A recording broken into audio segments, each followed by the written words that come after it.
In the run-up to the climate change talks in Copenhagen, there's a lot of talk about pollution of the air and carbon trading.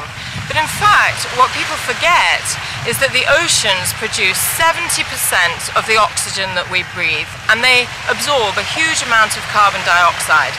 And one of the main impacts of climate change on the oceans is that they are becoming warmer and more acidic.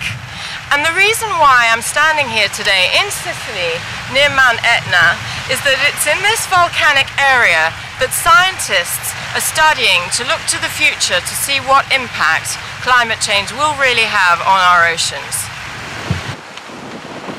Volcanoes are active on land and underwater. With their gases and lava, they heat up the temperatures of the sea and make it much more acidic, which is exactly what's happening through climate change. In Sicily, scientists and divers are studying the effects of volcanic action on fish and plankton to understand the impact of climate change and our oceans. Well, the Orient Islands are all of them are volcanic islands, and what's very particular and interesting is that there are very active hydrothermal systems beneath all the islands. The effect on the oceans might be remarkable. If we check what happens, for example, around the vents of Panarea, we can find a lot of modifications due to the very acidic fluids. So we can find acidic depositions, deposits made by a lot of very toxic elements, including, for example, arsenic, and we also have gases made of carbon dioxide, mainly carbon dioxide, 98%, and H2S. What people don't realise is just how much our oceans are affected by climate change. So we're seeing lots more impacts in the oceans of climate change than people realise. One of the things that's happening is that carbon dioxide is being absorbed into the ocean water.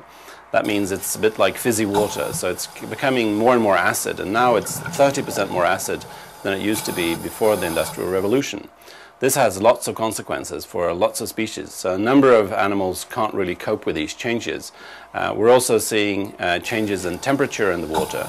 This is leading to some types of systems like coral reefs dying en masse. So in some parts of the world we've lost already more than half of our reefs due to climate change-induced changes. This is a very grave situation. Warmer temperatures are causing some species to die and others to thrive. Okay, so what we're going to do now is, because of the climate change, there's all these tropical fish that are turning up in the Mediterranean. And what we're doing here is, this is the institute that has the list of all the tropical fish and all the tropical species in the whole of Italy, and they call them alien species. So we're going to find out what are the alien species in these seas thanks to the heating up of the oceans. Buongiorno. Buongiorno. Okay, so we're going to now see the Dottoressa Teresa Romeo, who's from the ISPRA, and she's going to tell us all about the alien species. Vero? Okay, andiamo.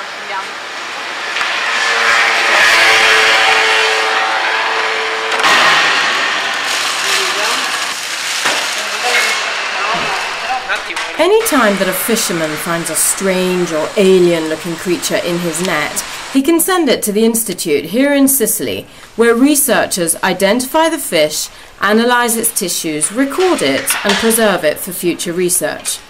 Because of climate change and warmer temperatures, the researchers are now seeing tropical fish in the Mediterranean.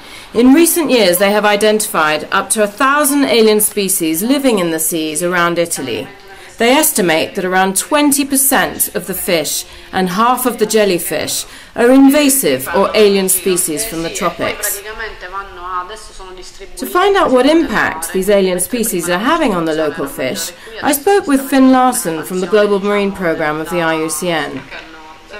Well, I think many species introductions tend to be seen as increasing the diversity. We have one more. The problem is that when you introduce a species to an environment where it doesn't belong, there's a significant risk that it won't be controlled by the predators that would keep it in check where it comes from. The worrying part is that once a species becomes established and becomes invasive, when it takes over an ecosystem, there is nothing we can do to change that. our only chance really is preventing its successful introduction.